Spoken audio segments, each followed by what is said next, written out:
With rising costs affecting every industry and cheaper alternatives becoming readily available for consumers, natural fibers in clothing have become increasingly expensive. But do we really have to consign ourselves to the reality that only the wealthy can now afford to wear natural fibers? Why natural fibers are so expensive. One of the biggest reasons why natural fibers tend to be more expensive is because of their extended production cycle.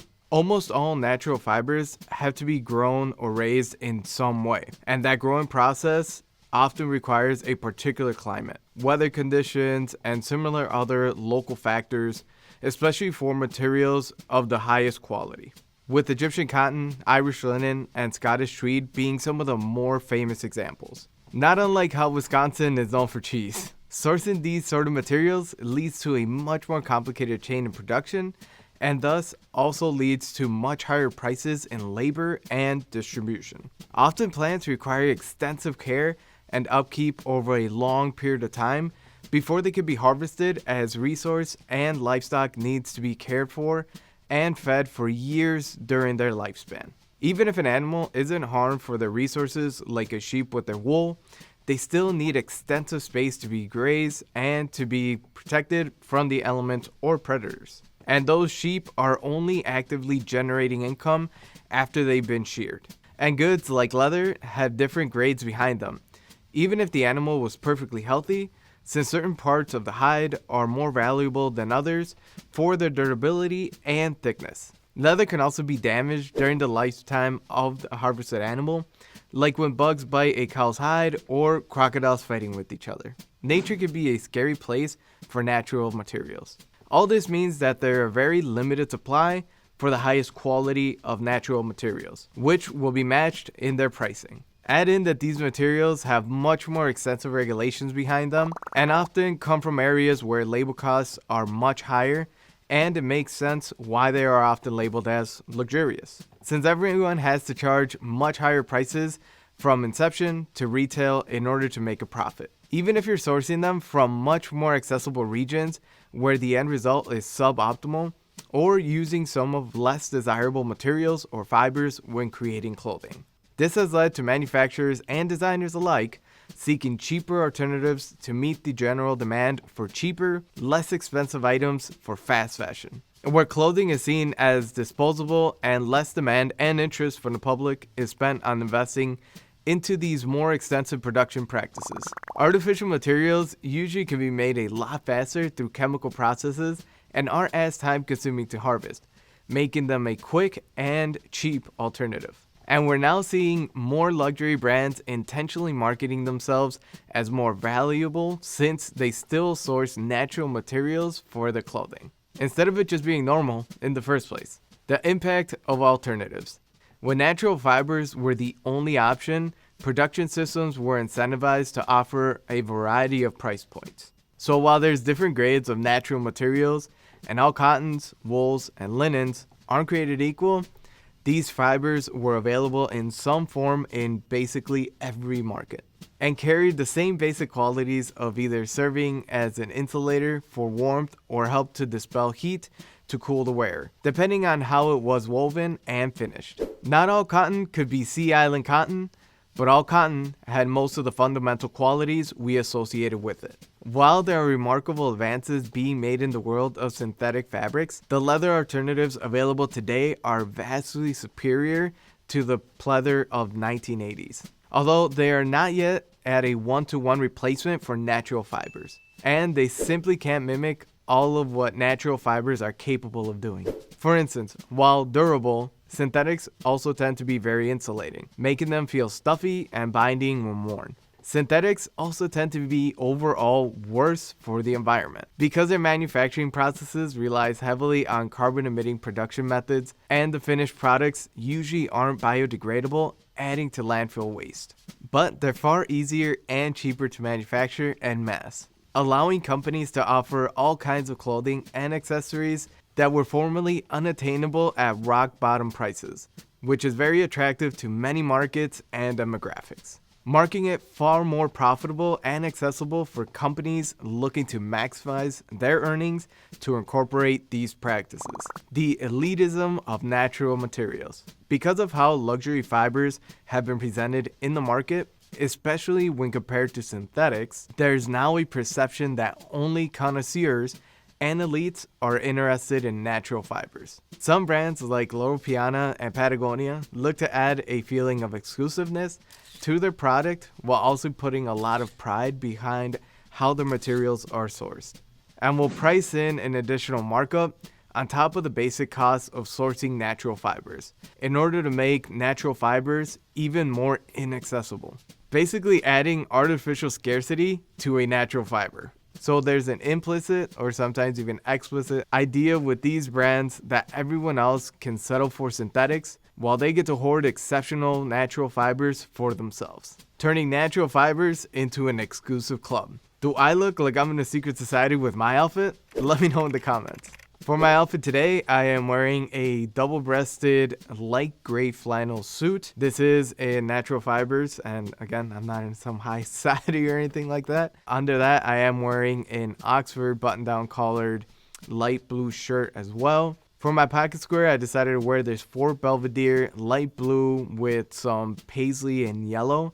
I feel like this is a good way to add a pop of color to my outfit, and it looks really good in the way that it kind of matches with the shirt too.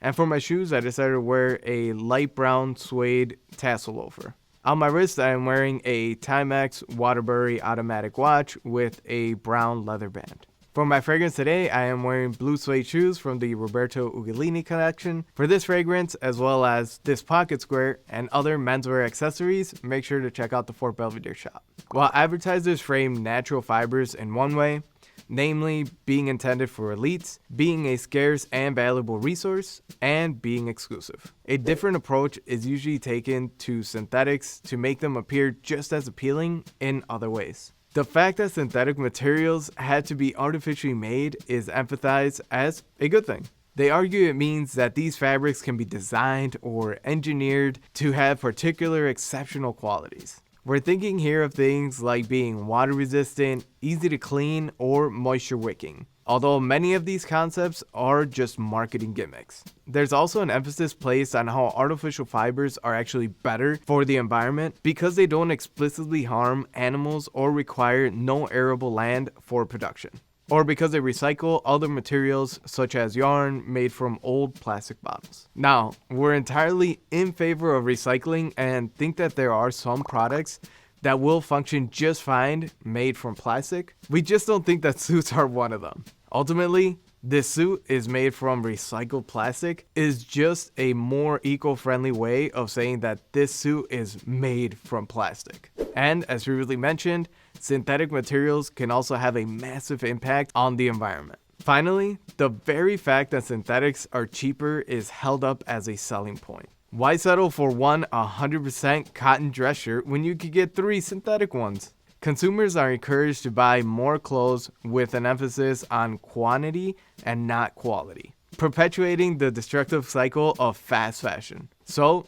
you need to be aware that when synthetic materials are being pushed as superior in every way to natural fibers, this is often just being done as a cost-saving measure so makers can use cheaper materials, further consigning all natural materials to being conceived as a luxury. Why you still need the option for natural materials? Ultimately, we can see that makers have considerable interest in convincing you that natural materials are often only for the rich. It allows them to inflate the price of natural fibers, framing them as an exclusive luxury product, and to convince you that using cheaper, sometimes inferior synthetics is actually for your benefit. We're not saying, of course, that all synthetic materials are bad. They definitely have their time and place.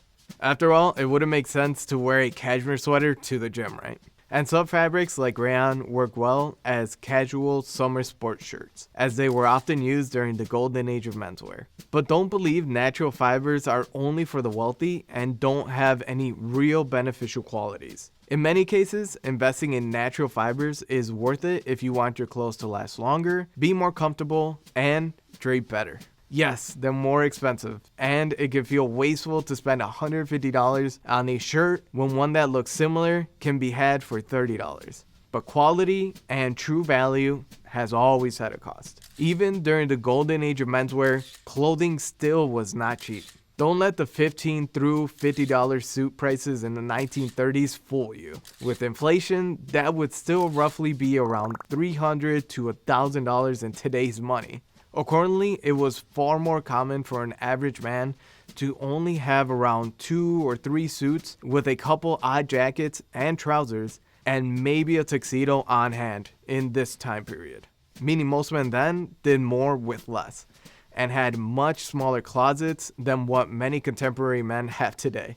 So if you do want to have a closet full of more natural materials, there's always been a trade-off, even when consumers' demands were at their peak for this type of clothing. The good news is, since there's also far less demand for more formal clothing that usually happens to be well made with natural materials, so there's still ways to get access to it on a much smaller budget. By thrifting and buying clothing secondhand, you can often find much higher quality items at the same price of a new item made from synthetics at the budget you have.